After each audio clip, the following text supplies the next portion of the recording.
안녕하세요 여러분. 헤드헌팅 경력 23년 차 박상무입니다. 2024년 잡코리아의 조사에 따르면 이직 시 평균 연봉 상승률은 12.8%지만 협상을 잘한 상위 20%는 무려 25% 이상의 연봉 인상을 이끌어냈다고 합니다. 이 차이는 어디서 오는 걸까요? 바로 연봉 협상 전략입니다. 오늘은 제가 인사 담당자 헤드헌터들과의 인터뷰와 다양한 경험을 통해 알아낸 실전 연봉 협상 전략을 여러분과 공유하려고 합니다. 연봉 협상은 단순한 돈 이상의 의미를 갖습니다. 이것은 여러분의 가치를 인정받는 과정이자 취업이직, 앞으로의 커리어 경로를 결정짓는 중요한 지표가 됩니다. 이 영상을 보시면 여러분의 연봉 협상에 도움이 될 겁니다. 특히 직접 협상할 때와 헤드헌터를 통할 때 어떻게 접근해야 하는지 알려드리겠습니다. 먼저 연봉 협상 전 기업 인사 담당자의 사전 요청 준비 자료입니다. 연봉 협상 전략을 이야기하기 전에 알아야 할 사항이 있습니다. 기업에 직접 지원하든 헤드헌터를 활용한 지원이든 서류, 면접, 평판 조회 등 절차를 거치는 동안 대부분 기업은 지원자의 연봉 관련 증빙 서류를 요구합니다. 특히 연봉과 관련된 서류들은 지원자의 과거 현재 연봉, 보상 체계, 상여금 인센티브 등을 객관적으로 증명해주는 역할을 합니다. 요청 자료는 다음과 같습니다. 첫째, 근로소득 원천징수 영수증. 저의 헤드헌팅 경험으로 보면 국내 대부분 그룹사 계열사 포함는 필수고요. 이제 막 창업을 시작하는 기업을 제외하고 모든 기업이 요구한다는 점입니다. 현재 또는 직전 회사에서 실제로 받은 연간 소득을 증명하는 근로소득자의 중요한 자료죠. 발급은 전 직장의 격리부서나 국세청 홈택스 연말정산 내역에서 출력 가능해서 가능합니다. 기업 인사 담당자는 연봉 협상 시 지원자 연봉을 객관적으로 파악하는 자료로 거의 100% 활용한다고 보시면 됩니다. 둘째, 급여명세서 대부분 최근 3개월분. 급여명세서는 실수령액, 상여금, 수당 등을 확인하기 위해서입니다. 그리고 시기적으로나 다른 이유로 원천징수 증빙이 어려울 경우 3개월 혹은 6개월분을 가끔 요구하기도 합니다. 저의 경험으로 비추어 보면 요구하는 기업은 20% 미만이었습니다. 발급은 재직 중인 회사의 급여 담당 부서 또는 사내 시스템으로 가능합니다. 셋째, 연봉계약서 또는 근로계약서. 이 서류도 연봉 협상을 위해 가끔 요구하기도 합니다. 원천징수 영수증이 있어도 요구하는 경우를 가끔 봅니다. 이 서류는 계약 연봉, 계약 조건 등을 명확히 증빙하는 서류이며 지원자가 이 조건으로 근무하고 있었다는 공식 문서이기도 합니다. 일부 회사는 외부 제출을 금지할 수 있으므로 민감 정보는 블라인드 처리 필요하기도 합니다. 혹은 지원자가 분실했거나 갖고 있지 않을 수도 있습니다. 이럴 때 기업들은 원천징수 영수증 혹은 급여명세서로 대체하기도 합니다. 그 외 연봉, 처우 관련 자료를 모두 요구할 수도 있습니다. 복리후생 관련 자료입니다. 현재 혹은 기존 회사에서 제공하던 비급여 혜택입니다. 예를 들어 학자금, 스톡옵션, 차량, 통신비, 식대, 기타 현금성 복지 등 이 부분은 지원자가 전체 보상 수준을 설명할 때 유리합니다. 총 보상 개념 강조할 때 여기서 잠깐만요. 특별한 상황, 즉 이직 시 연봉 협상 예외 상황입니다.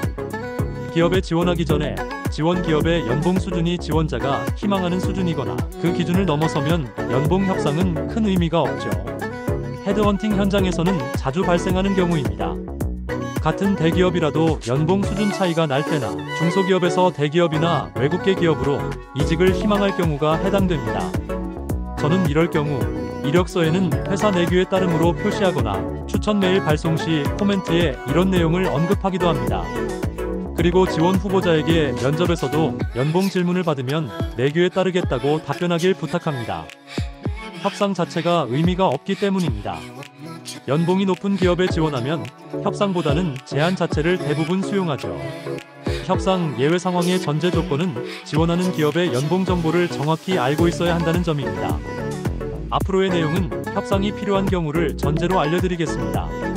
자, 이제 본격적으로 연봉 협상 전략을 알아보죠. 먼저 직접 인사팀과 협상하기 전략. 가장 중요하고 어려운 상황입니다. 이 영상의 핵심이기도 합니다. 저의 경험으로 보면 헤드헌팅을 활용해도 국내 대기업은 거의 대부분 지원 후보자와 직접 협상을 하고 있습니다.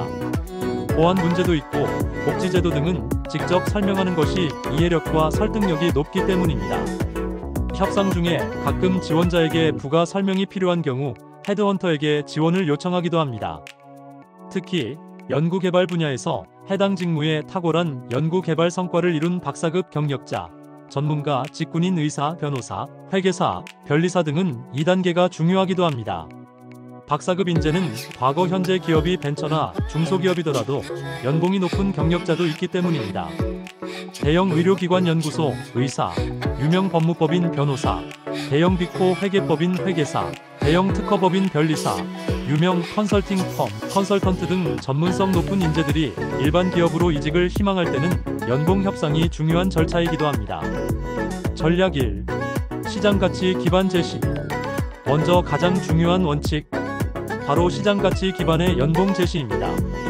내 가치는 얼마인가? 라는 질문에 객관적인 답변을 할 수 있어야 합니다. 하버드 비즈니스 리뷰에 따르면 협상 전 시장 조사를 철저히 한 지원자들은 평균 18% 더 높은 연봉 오퍼를 받았다고 합니다. 여러분, 연봉 협상은 감정이 아닌 데이터 게임입니다. 한국노동연구원에 따르면 본인의 경력, 직무별 시장 평균값을 정확히 알고 협상에 임한 지원자는 희망 연봉의 92%를 달성했습니다. 자플래닛, 블라인드 등의 사이트를 통해 업계 평균을 반드시 조사하세요. 인사 담당자는 이 데이터를 이미 알고 있습니다. 전략 2. 명확한 기대 연봉 범위 설정. 연봉 협상에서 처수는 매우 중요합니다. 2024년 월스트리트 저널 기사에 따르면 협상의 85%는 첫 제안을 기준으로 최종 결과가 결정된다고 합니다. 너무 낮게 제시하면 손해를 볼 수 있고 비현실적으로 높게 제시하면 논의 자체가 어려워질 수 있습니다. 일반적으로 헤드헌팅 시장에서는 기존 연봉보다 약 10에서 20% 높은 금액을 인사팀에 제시합니다.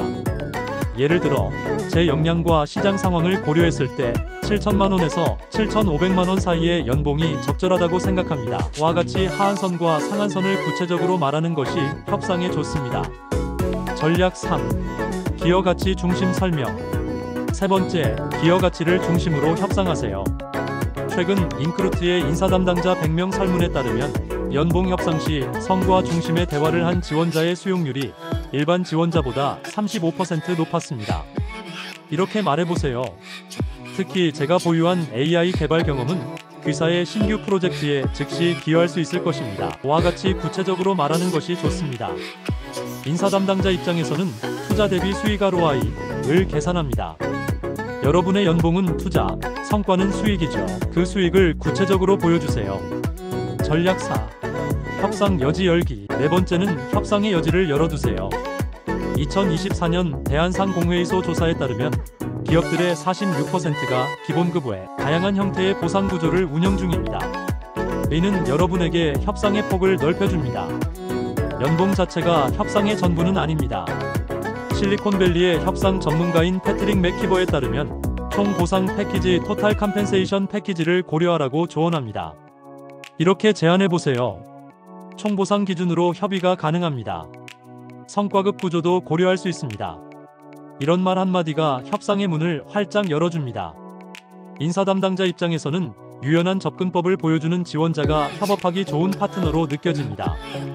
전략 5. 비금 전적 요소 고려. 다섯 번째, 비금 전적 요소도 고려하세요. HR 전문지 퍼슨넬투데이의 2024년 조사에 따르면 밀레니얼과 지세대 직장인의 73%가 연봉보다 워라밸과 복지를 더 중요하게 생각한다고 합니다. 재택근무일 2일, 역량개발 지원, 가족의료보험 등이 가능하다면 기본급은 조정 가능합니다. 처럼 말해보세요. 이런 접근은 인사 담당자에게 협상의 폭을 넓혀주며 때로는 더 큰 가치를 얻게 합니다. 전략 6. 침착하고 자신감 있는 태도 유지. 연봉 협상 과정에서 감정적으로 대응하거나 불안한 모습을 보이는 것은 협상력을 떨어뜨립니다. 심리학자 로버트 치알디니의 연구에 따르면 협상 중 자신감 있는 태도를 보인 그룹은 그렇지 않은 그룹보다 평균 12% 더 유리한 결과를 얻었다고 합니다. 침착하고 전문적인 태도로 대화하며 여러분의 가치를 확신하는 모습을 보여주세요. 비즈니스 인사이더의 보고서에 따르면 협상 중 침묵을 활용하는 것도 효과적인 전략이라고 합니다. 상대방의 제안에 바로 대답하기보다 잠시 생각하는 시간을 가지는 것이 더 유리한 결과로 이어질 수 있습니다.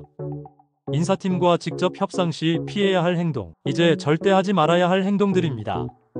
첫째, 근거 없는 요구. 그냥 많이 올려주세요라는 말은 신뢰를 잃게 합니다. 실제로 인사 담당자 설문에서 가장 부정적인 인상을 주는 행동 1위였습니다. 둘째, 감정적 접근. 그 정도면 이직 안 하겠습니다와 같은 발언은 전문성을 훼손합니다. 협상은 감정이 아닌 가치 교환입니다. 셋째, 거짓 오퍼로 압박. 2023년 한 조사에 따르면 인사 담당자의 82%가 허위 오퍼를 의심했을 때 채용을 철회한 경험이 있다고 합니다. 진실만이 협상력입니다. 넷째, 입사 후 재협상. 채용 프로세스 완료 후 사실 제 연봉이 라고 말하는 순간 여러분의 신뢰도는 바닥으로 떨어집니다. 다음은 헤드헌터를 통한 연봉 협상입니다.